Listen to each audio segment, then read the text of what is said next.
Okay, so what's the problem with this car? So we changed the new distributor. We changed the distributor here, and the customer read up and said, no, you needed to change the coil. Okay, so why do you need to change the coil if the distributor is swapped? So what we did was we put in it had a conventional distributor, and now we're putting in electronic distributor, and so that's why we like changing the coil to suit the distributor. Oh, okay. So we're just removing it from its bracket. So that's the coil. You know what a coil does? No idea. Can you care to explain? Right. So the coil then changes your 12 volt to like a couple of 1,000 volts to the distributor. So it's like a step up transformer. Oh, From a 12 volt battery to, if I can remember correctly, it was 24,000 or something volts. Shoot, that's a huge upgrade. Okay, so what does the distributor do? So that takes the spark. Now the spark that the coil makes, it takes the spark and then it transfers it onto each cylinder, into each plug, each wire. So it's quite an important part of the engine. It's very important. So from the coil relays the spark to there, and then the distributor, the word says what it means. Right, it distributes it throughout the engine. So it distributes to number 1, number 3, number 4, and number 2. Those are the firing order. So that at that point, it'll send the spark through. Gotcha. Okay. Yeah. Very nice. And so, and are there any other services going to be done to the car? Just the distributor and oil? So now we're just changing distributor, the coil. But we did change the distributor, I think last week.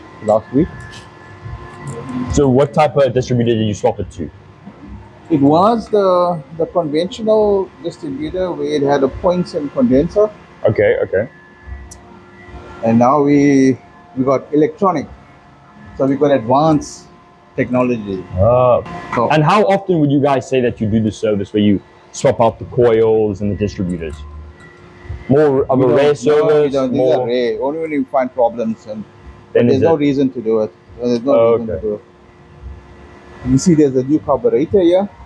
So what is the carburetor? Yeah, where is the carburetor located? Let's start that. Yeah, there we go. Okay, so then what does it do? That takes the fuel. So what does the car need to start? Obviously fuel and and a spark and air.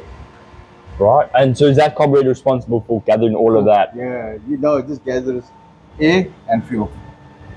That thing gives a spark. Okay, so what does that do? Yeah, that's an alternator. And does that charge the battery? Yes, it keeps the system running. As the car, gotcha. I know that. That's some of my knowledge. What does this do? Or what is this for? That's a radiator.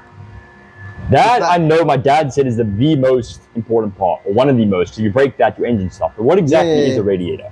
It's actually a reservoir that holds water, and then it allows the water to cool down while you're traveling. So what happens is, when your engine runs, you have combustions. You have a lot of combustion, and then it heats the whole motor. And in the motor, you have cavities where water runs. Right. So what this radiator does, it has a thermostat. And what the thermostat does, it opens up and it allows the cold water to go in. So while cold water is going in, the hot water is coming back to the radiator to get cool. Cool down, and then so it's a whole process. Cycle, yeah. But you have to have the radiator because we need the car to run cool. So what the thermostat does, at a certain temperature, it opens and closes. It opens, allows the cool water to go in, closes, while the hot water then cools down. Yes. The cycle then goes on. Okay, so then what's the purpose of coolant? Because that also cools down your engine, doesn't it? Yeah. So the coolant is a different type of material.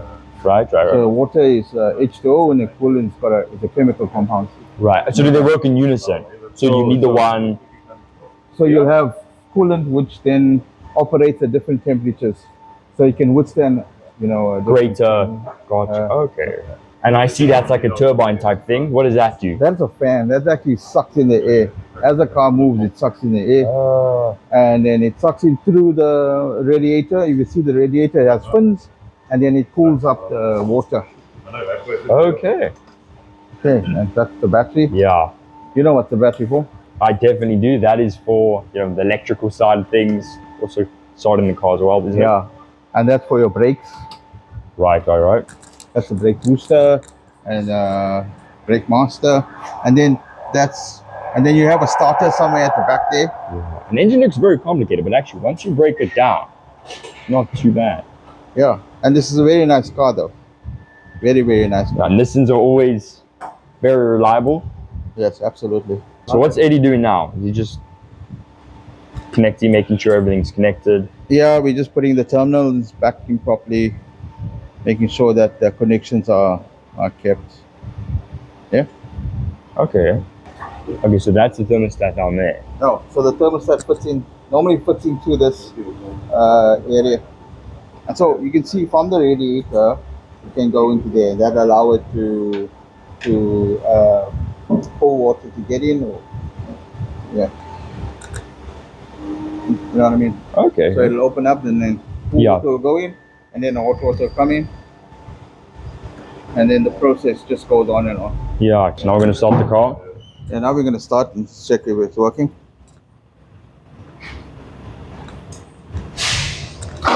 You can see the turbine also starting now. Yeah, you It's can- running. Maybe it's just the timing. Yeah. Yeah, it does.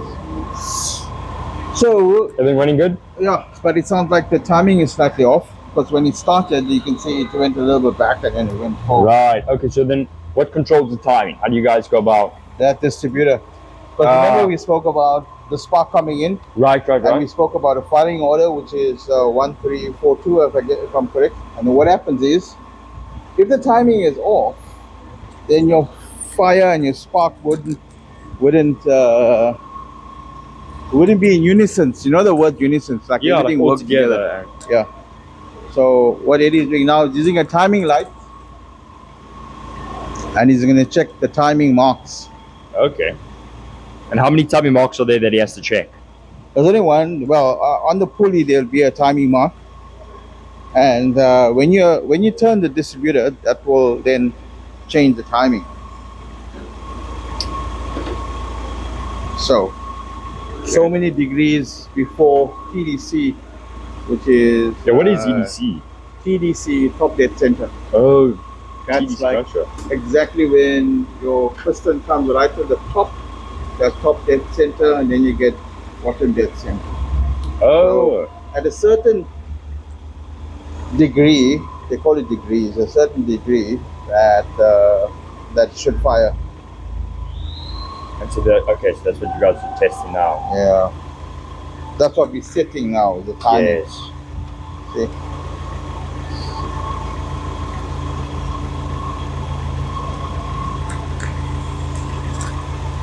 But the engine sounds very nice. Doesn't it? Seems to be only that thing.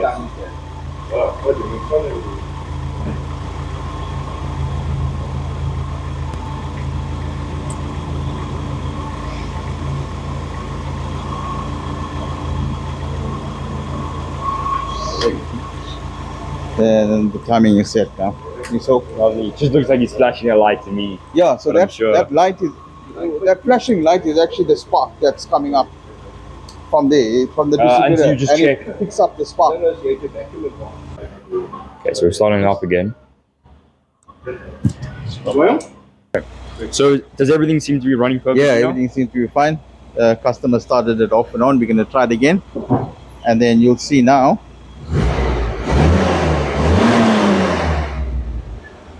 Yeah, everything sounds Powerful good. engine. Yeah. Yeah, very healthy engine. And it sounds lekker, huh? Yeah. There you go. So that's how to fix, I guess, a coil in the distributor.